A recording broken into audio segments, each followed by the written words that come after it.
Who are the best players in the AFC South? What's going on, bottom line viewers? It's Mitch here to give you my picks for the best players in the AFC South, forming an all-star Pro Bowl squad from the Titans, Colts, Texans, and Jags, an AFC South all-star team entering the 2023 NFL season. An offense, a defense, a coaching staff, and a special teams. If that sounds good, don't forget to spike the like button and subscribe for more NFL content and all-star division squads just like this. Let's go.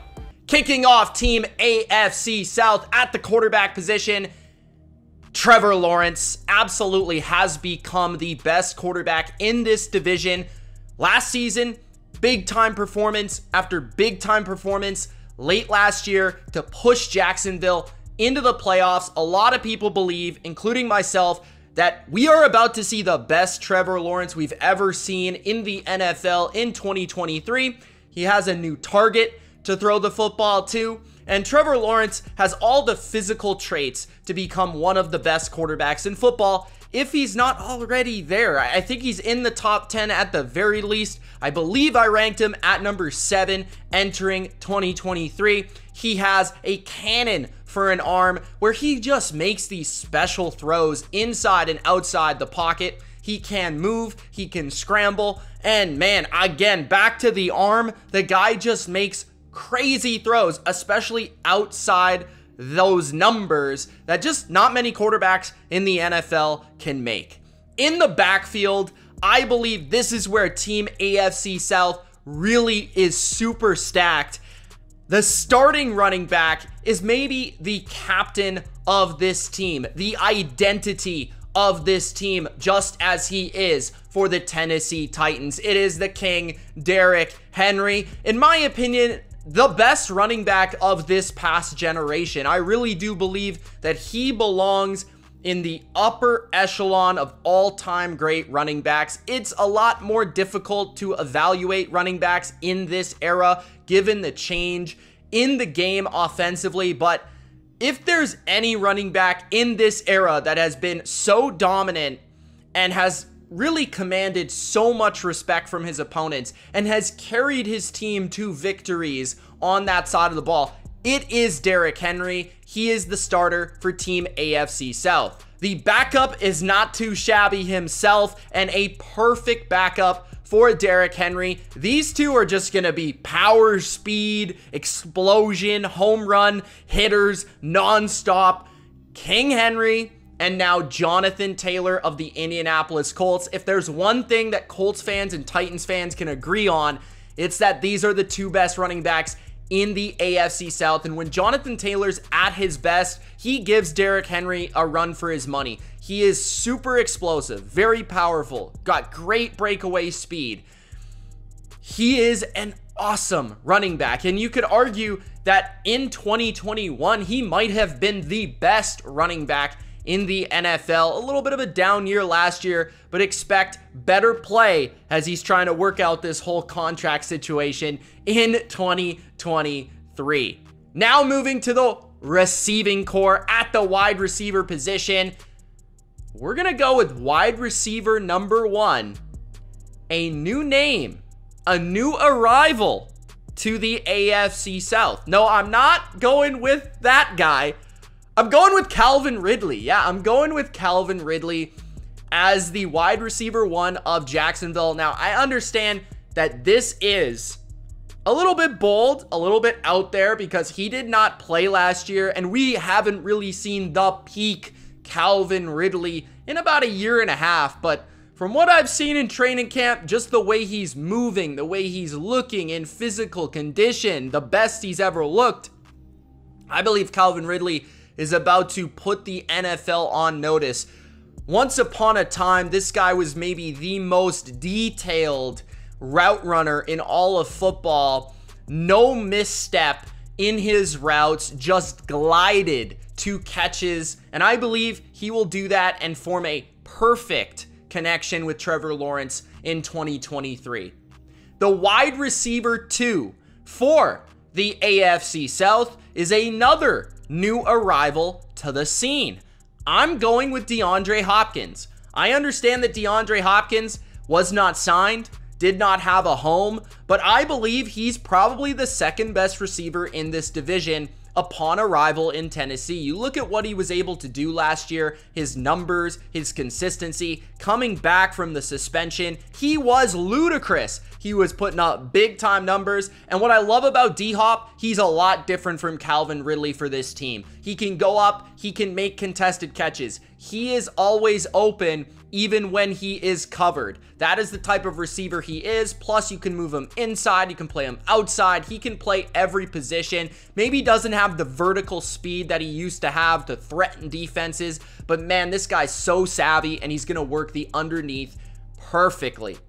The third and final wide receiver for Team AFC South, I believe this is a bit of a toss-up between Michael Pittman Jr. of the Indianapolis Colts and my pick, which is going to be Christian Kirk. I'm going with Christian Kirk because of how productive he was last year for Jacksonville. He was the chain mover out of the slot, a really dynamic player, great after the catch, good in the middle of the field, and found a great connection with Trevor Lawrence. They move him around. He's really become a good football player, and great season last year. I have to put him on this team. I think he's a great slot with DeAndre Hopkins playing the Z and Calvin Ridley playing the X. I really like how all 3 of these guys fit this depth chart. At the tight end position, this one is tricky because Evan Ingram is the pick, but Evan Ingram isn't really a traditional tight end. Now, he is very much another slot receiver. And this is why I'm so intrigued by Jacksonville's offense this year. How are they going to utilize Evan Ingram, Christian Kirk, and Calvin Ridley? It's going to be really interesting to see how they utilize all 3 of those guys within the offense. I'm going to include all 3 of those guys on Team AFC South to give Trevor Lawrence all of his receiving options on this team. Evan Ingram had a huge year last year. He put the NFL on notice. He told the haters, shush up, because the guy showed up last year. Now moving to the offensive line. We're going to go left to right for the offensive line on Team AFC South. At the left tackle spot, we're going with Laramie Tunzel of the Houston Texans. A pretty obvious pick in my opinion. In my opinion, by far the best left tackle in this division and one of the best, highest paid left tackles in all of football. A very steady pass blocker, and he is one of the most valued Texans there is. He's going to be a huge part of protecting young CJ Stroud. He is going to be protecting Trevor Lawrence for Team AFC South. At the left guard position, another extremely obvious pick. I'm going with Quentin Nelson of the Indianapolis Colts. Quentin Nelson is a powerhouse. I don't think he's quite lived up to his reputation coming out of college as the next great guard in the NFL. He had a season or 2 early on where he was utterly dominant, but I think he's since slowed down a little bit. He's still the most dominant left guard in this division. At the center position, I'm going with another Indianapolis Colt. I'm going with Ryan Kelly here. I think, again, a pretty obvious pick. The Texans have a rookie. Jacksonville's center isn't exactly well regarded. And the Titans have a new center in Brewer. So I believe Ryan Kelly is the one that's been the best for the longest, the most consistent. And when at his best, he's dealt with some injuries in his career, but when at his best, he is a good player and an above average for sure center, maybe even a top 10 type of guy. So Ryan Kelly is the pick for the Colts on Team AFC South for the center position. I also like that chemistry with Quentin Nelson. At the right guard spot, This one's slightly more challenging. It's a new arrival, Shaq Mason of the Houston Texans. Shaq Mason, still a good football player, still graded as a top 21 guard in football according to PFF last year. That was actually, I think, his lowest grade since, like, I don't even know, like his rookie year maybe. Like, he's declined the last couple of years slightly, but it was a new team for him last year. It's a new team for him this year. The Texans still think he's got a lot left to offer as they extended his deal. They believe he still is legit. And man, this guy's really good in the run game, which is going to force a lot of teams to have issues. When you got Shaq Mason and Quentin Nelson blocking for Jonathan Taylor and Derrick Henry, I mean, forget about it, okay? And then the right tackle position, we're going to finish off this offensive line with another Indianapolis Colt. I'm going with Braden Smith. I think Braden Smith has been the most slept on Colts player for quite some time. You know, he is an offensive lineman, but, you know, a lot of people would give the love to Quentin Nelson, but honestly, you could argue that the last couple of seasons, Braden Smith has been their best offensive lineman. He's just a very steady guy, and I think he's been one of the 5 to 7 best right tackles in football for the past few years. A very nice offensive line featured for the AFC South. That is your AFC South offense. Now switching sides to the defensive side of the football. We must begin with the pass rushers, the edge rushers. My number one first pick for the edge position is Josh Allen of the Jacksonville Jags. I believe that Josh Allen is decisively the best edge rusher in this division. What I love about Josh Allen is he might not have the best sack numbers in the world, but when you really look at it, he garners the most attention on his defensive line by a long shot. And he's always given the most attention by every team, every offensive line. He's really good as a finesse pass rusher, but also a dynamic enough player to drop into coverage. He's very high IQ, and he is my number one pick on the edge. The complementary player, I believe, for this scheme in my mind is going to be Harold Landry of the Tennessee Titans. He did not play last year, so this is a bit of a bold pick, and I could have went with his teammate, Denico Autry, but he tends to play both inside and outside. So I went with more of a true traditional edge player, and that to me is Harold Landry, a guy capable of putting up 12 sacks in a season, a guy that really can turn the corner. I think that forms a great tandem with Josh Allen for Team AFC South. Now, moving to the inside is where things get dangerous for opponents. You have to start with Jeffrey Simmons of the Tennessee Titans. Jeffrey Simmons is an absolute brick wall. I mean, this guy is an absolute animal, beast. Any adjective you got, he's constantly demanding attention in the run and the pass game. Extremely well-rounded, but man, this guy can take over a game if you're not careful on the interior. And his teammate next to him is going to be a guy that is arguably better than him, DeForest Buckner. DeForest Buckner has been one of the 5 to 10 best defensive linemen really since entering the NFL as a young player, and he's been in the league for close to 10 years now. DeForest Buckner is a force. He's one of the scariest looking individuals in the NFL. He is very good against the run. He is just as good pass rushing, and he is huge. I believe DeForest Buckner could play in any scheme. I believe he could probably play across the defensive line. He is just that dude. Now, moving to the linebacker position, the second level of the defense. This is arguably the best linebacker duo I have found on any division thus far. Darius Leonard, Shaq Leonard, as he likes to go by now, even though I still know him as Darius Leonard, so it's kind of difficult. But Shaq Leonard, as long as he's on the field for this team, he's the best linebacker there is in this division. I think he's a top 3 linebacker when playing in the NFL. He's got great range, super athletic, and I think the marquee trait for him is his ability to make plays.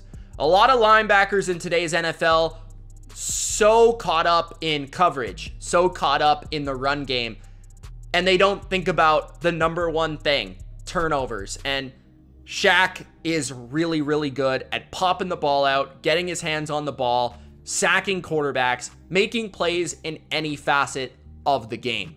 The complementary linebacker, which is going to take a lot of pressure off of him, is Oluokun of Jacksonville. Oluokun has been, I think, the leading tackler in the NFL the last 2 years in a row, and I think he's improved as a coverage player, as a guy that's grown smarter at the linebacker position. But man, this guy has reckless abandon in his game all over the place. He just does not care. He's extremely tough. He is reckless in the running game, and he will make ridiculous tackle after ridiculous tackle, which I believe will open Darius Leonard up, maybe to be a bit more conservative in the run game, but really to thrive in coverage. So I think these two guys really, really complement each other well, because Leonard can be the playmaker, Oluokun can be the sacrificial, run down, just go after the football all the time, search for it and hunt it.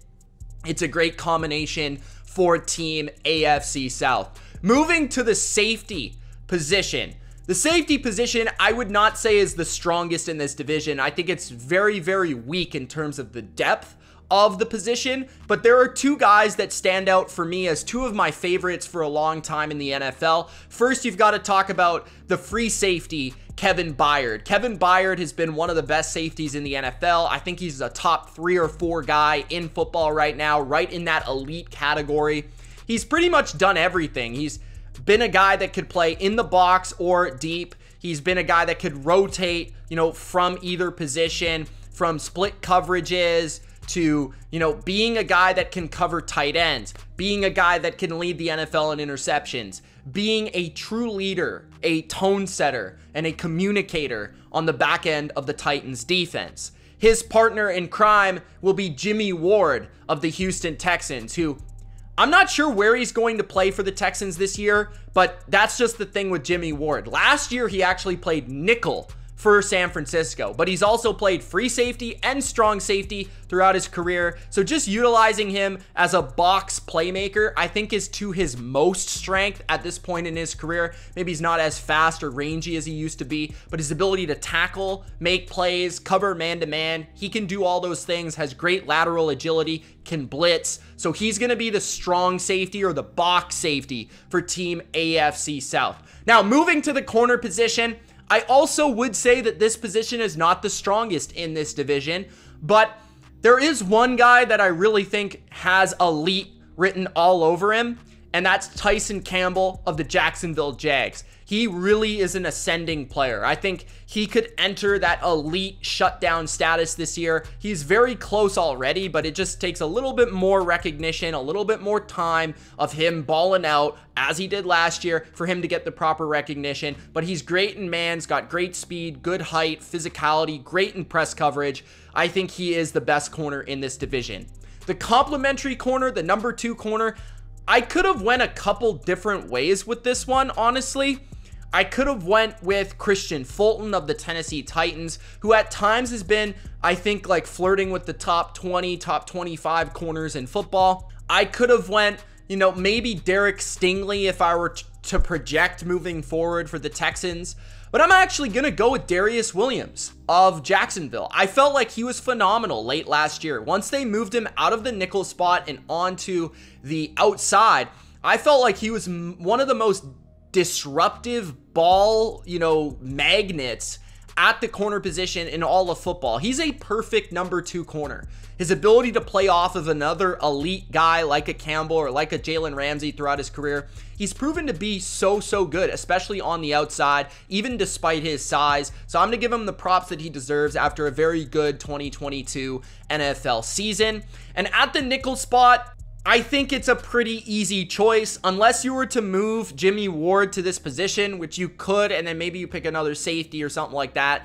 Or if you want to force one of these other corners into the nickel spot, I think Kenny Moore is still the answer. Now, a shout out to Desmond King in Houston. I thought he had a good season last year, but Kenny Moore is still the guy for me. Like his reckless abandon against the run, his intelligence, he's very good in zone coverage. I think he is just a pro's pro at this point. He's the best player in their secondary for Indianapolis. I want to give them a little bit of shine in that secondary. So I'm going to put Kenny Moore as my guy at the nickel position. He's just been the most consistent over a long stretch and period of time. So that is the defense for Team AFC South. Now for the Team AFC South special teams unit.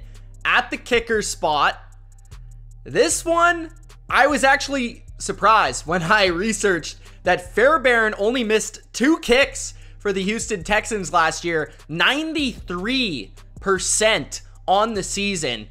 I know that he kicks in a dome. Indianapolis also plays in a dome. This is a pretty nice weather type of division, so I think that translates. I'm going to take Fairbairn for that 93% last season. At the punter spot, maybe the most underrated special teamer in football, Stonehouse of the Tennessee Titans. The league lead in average yards per punt, I believe by about 3 or 4 yards. 53.5 yards per punt is incredible. So he's going to be the punter. This is actually a really good punting division as well, so it was competitive. And then the returner, I'm going to go with my guy, Jamal Agnew. He can also contribute a little bit as a kind of dual threat wide receiver, give him a handoff every once in a while, but he's a really dynamic returner, has been for quite some time in Detroit, in Jacksonville. Punt returns, but more so kick returns especially. He is going to be the returner for Team AFC South. Now the interesting part with the coaching staff. I feel like this one, you could go a bunch of different directions. But my head coach is going to be Mike Vrabel. I think it's between Vrabel and Peterson. Personally, I'm more of a Vrabel guy. I like the way that he manages the game. I like that he oversees everything going on in a game. He feels like he's the most competitive dude on the sidelines every Sunday. He knows every rule. He can take advantage of it. And he's been so consistent with his team. You know, great culture builder, really a great players coach. All his players respect him. And he seems to have a little good feel for defensive game plans every once in a while, which is why I'm going to team him up with his defensive coordinator, Shane Bowen of the Tennessee Titans. He's been really, really good since teaming up with Mike Vrabel, and I really love how they have kind of meshed their styles together to be kind of an elaborate, you know, take on a Belichick type of defense where they're very sound in the running game, the NFL's best defense against the run last year, but they're very elaborate in their blitz packages, their coverages, they're very game plan specific. I very much enjoy that style of defense, so Shane is going to be my pick. At the offensive coordinator spot to finish the coaching staff, Press Taylor of the Jacksonville Jags.